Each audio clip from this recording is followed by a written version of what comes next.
नमस्कार विद्यार्थी मित्रांनो, एडुकोस बाय शिवराजमध्ये तुमचं पुन्हा एकदा मनपूर्वक स्वागत आहे. मित्रांनो, पुन्हा एक नवीन व्हिडिओ, पुन्हा एका मेगा भरतीसह आज आपण भेटणार आहोत. जवळजवळ 9000पेक्षा जास्त पदं ही या ठिकाणी तुम्हाला उपलब्ध असतील आणि ती मात्र 10वी भरती. तर चला मग डिटेल बघूया जाहिरात कशाची आहे ती. परंतु त्या अगोदर मित्रांनो, नेहमीप्रमाणे चॅनलवर नवीन असाल तर प्लीज एडुकोस बाय शिवराज या चॅनलला सबस्क्राईब करा, बेल आयकॉनला प्रेस करायला विसरू नका, जेणेकरून ज्याही अपडेट असतील त्याची नोटिफिकेशन ही तुमच्यापर्यंत पोहोचत राहील. तर चला मग सुरू करू आजच्या भरतीला. मित्रांनो, बघा पद निघालं आहे टेक्निशियनचं पद तुम्ही बघू शकता, ज्याला तांत्रिक आपण असं म्हणू शकतो. एकूण पदांची संख्या बघू शकता, 9000 पदं या ठिकाणी तुम्हाला उपलब्ध असतील. 9000 पदं. शैक्षणिक पात्रता बघा, applicant must have a matriculation. बघा, मॅट्रिक्युलेशन म्हणजे 10वी उत्तीर्ण असणं तुमचं गरजेचं आहे. तुम्ही 10th पास असाल तर तुम्ही या परीक्षेला पात्रता आहात. नंतर बघा, SSLC म्हणजे स्टेट लेवल, हे 10वी पास असणं गरजेचं आहे. प्रत्येक स्टेटला वेगळी असेल तरी 10वी उत्तीर्ण तुम्ही असाल तर तुम्ही या ठिकाणी अर्ज करू शकता. सपोर्टिव्ह क्वालिफिकेशन काय लागेल तर बघा, ITI तुमचा त्या ठिकाणी ते मागितलं जाऊ शकते. ITI टेक्निशियनचं नक्कीच पद आहे. तर तांत्रिक बाबी करता तुम्हाला ITI असणं गरजेचं आहे. तो सुद्धा NCVT SCVT नेहमीप्रमाणे इथून तुमचा झालेला असणं. रिलिव्हंट ट्रेडमध्ये म्हणजे ज्या ट्रेड करता भरती निघालेली आहे त्या ट्रेडमध्ये तुमचं ITI असणं गरजेचं आहे.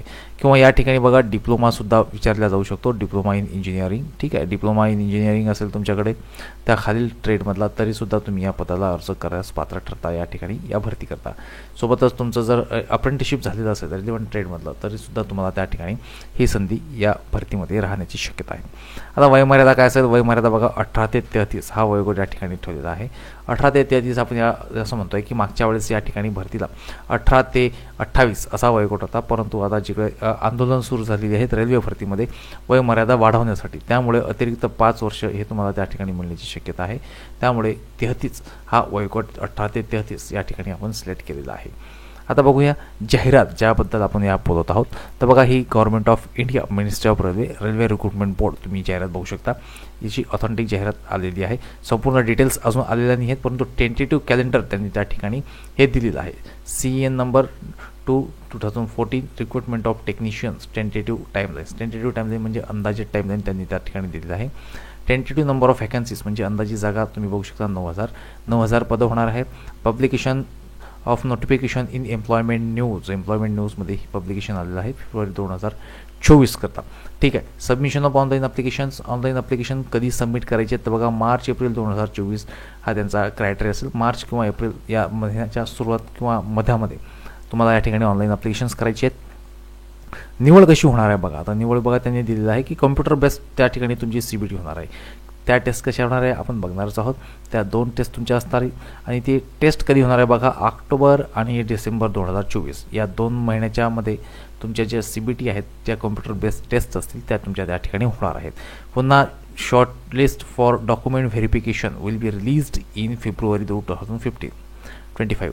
बघा, डॉक्युमेंट व्हेरिफिकेशन तुमचं फेब्रुवारी 2025मध्ये होणार आहे, म्हणजे इथून ठीक 1 वर्षानंतर. आणि बघा, या ठिकाणी त्यांनी पुन्हा काय दिलेलं आहे तर centralize employee notice for the next cycle of recruitment to the post of technician is provisionally plan for issue in April 2025. म्हणजे 2025चं सुद्धा टेक्निशियनची जी नोटीस आहे ती कधी येणार आहे तर एप्रिल 2025ला असं सुद्धा या जाहिरातीमध्ये सांगितलेलं आहे. म्हणजे एकूण 9000 पदं आहेत तुमच्याकरता. तुम्ही बघू शकता, मार्च आणि एप्रिलमध्ये तुम्हाला त्या ठिकाणी अर्ज करायचा आहे. ठीक आहे. CBTनुसार तुमची परीक्षा होणार आहे आणि 2025ला जे आहे त्याचे डॉक्युमेंट व्हेरिफिकेशन होणार आहे. आता थोडंसं बघूया या भरतीबद्दल आणखी डिटेल्समध्ये. बघा, आपण तारीख तर बघितलेली आहे की ऑनलाईन ॲप्लिकेशन कधी करायचं आहे तर मार्च-एप्रिल त्यांनी त्या ठिकाणी टेंटेटिव्ह तारीख दिलेली आहे. मार्च-एप्रिल या महिन्यामध्ये 2024चे होणार आहे. आता निवड प्रक्रिया कशी होणार आहे बघा, ही जी निवड प्रक्रियाचा क्रायटेरिया आहे हा मागील वेळेस या पद्धतीचा होता. म्हणजे कॉम्प्युटर बेस्ड टेस्ट 1 होती, CBT 2. या 2 टेस्ट नंतर तुम्हाला बघा डॉक्युमेंट व्हेरिफिकेशन आणि मेडिकल एक्झामिनेशन करता बोलवण्यात आलेलं होतं. तर या प्रकारचा जो क्रायटेरिया होता हा मागील वर्षी टेक्निशियन या भरतीकरता वापरण्यात आलेला होता. CBT 1 आणि CBT 2मध्ये सिलेबस काय असेल कसा असेल याच्यामध्ये डिटेल व्हिडिओ आपण लवकरच घेऊन येऊ. अंदाजे याचा जो पॅटर्न राहतो तो बघा 75 गुणांकरता ही परीक्षा राहते. ठीक आहे. 90 मिनिटाचा जनरली या परीक्षेकरता वेळ राहतो आणि नेहमीचे जे विषय असतात रिझनिंग असेल, ठीक आहे, रिझनिंग असेल, अरिथमॅटिक असेल, ज्याला आपण अरिथमॅटिक किंवा मॅथमॅटिक्स असं म्हणतो. ठीक आहे. अरिथमॅटिक असेल, इंग्लिश, GK GS या पद्धतीचा हा सिलेबस त्या ठिकाणी तुम्हाला राहू शकतो. या पद्धतीने याच्यामध्ये हिंदी इंग्रजी असा एखादा टॉपिक त्या ठिकाणी आणखी ॲड होण्याची शक्यता नाकारता येत नाही. नवीन सिलेबसमध्ये काय असेल त्या पद्धतीनं, किंवा टेक्निकल ट्रेड वाईजसुद्धा त्या ठिकाणी तुम्हाला काही विचारल्या जाऊ शकतं. टेक्निकल याविषयीसुद्धा तुम्हाला एक्झाममध्ये येऊ शकतं जनरली. तर या प्रकारचा हा सिलेबस तुमचा या भरतीकरता राहू शकतो. फीस बघा, अंदाजित फीस तुमची त्या ठिकाणी 500 रुपये ते 250 रुपये एवढी त्या ठिकाणी राहू शकते.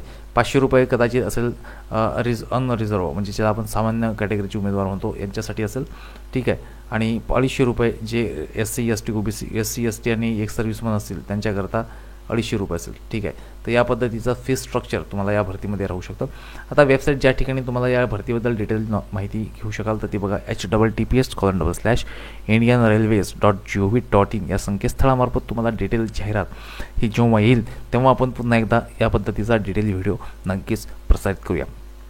तर तुर्तास तरी या नोटिफिकेशनबद्दल आम्ही तुम्हाला अवगत करून दिलं की खूप मोठ्या प्रमाणात भरती होत आहे. तर त्यामुळे ज्यांनाही रेल्वेमध्ये जॉब करायची इच्छा असेल, ज्यांचं 10वी आणि ITI झालेलं असेल तर त्यांच्यासाठी ही सुवर्ण संधी मात्र निश्चित असेल. तेव्हा पुन्हा भेटू लवकरच एका नवीन भरतीसोबत.